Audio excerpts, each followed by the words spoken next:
Hi, I'm Sophia, and my essay, Unfiltered Females, was highly commended in the Art History and Theory category of the 2020 Global Undergraduate Awards.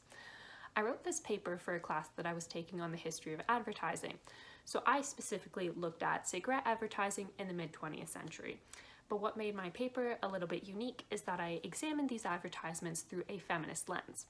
So I started off with this concept that at the beginning of the 20th century, smoking for women was completely taboo. It was just not socially acceptable. But by the end of the 20th century, just being a woman was considered a high risk factor for developing a smoking habit. So clearly something happened in the middle of this century that made smoking not only acceptable for women, but almost encouraged. So I looked at how advertising reflected this, or how advertising encouraged this more aptly. And what I found was really interesting. I went through databases of old advertisements and looked at how women were depicted.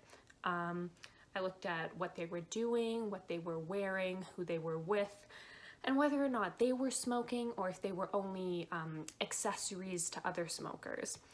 And it was quite interesting actually, because these advertisements took almost a two-pronged approach to targeting women smokers.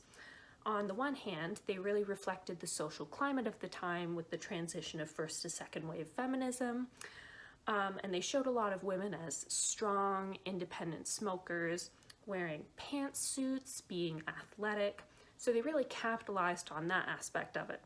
On the other hand, they also capitalized on women's body image issues. There were cigarettes that were supposed to make you skinnier, that were supposed to be better for your skin, better for your throat. Some advertisers even marketed their cigarette boxes as attractive accessories to a woman's outfit. So in this way, these advertisers really took both women's liberation and women's insecurity, and they targeted both of it to maximize the number of women that they could reach with these advertisements.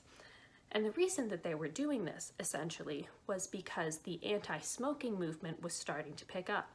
So if the cigarette companies didn't want to flounder as men started quitting smoking, they needed to start targeting a new audience. So it was a very interesting paper. I had a lot of fun writing it, which it probably contributed to making it such a strong paper, and why I felt so confident submitting it to the Global Undergraduate Awards. When I was highly commended, I was very excited. I've had my eye on this contest for a couple of years. I was just waiting until I was old enough to apply.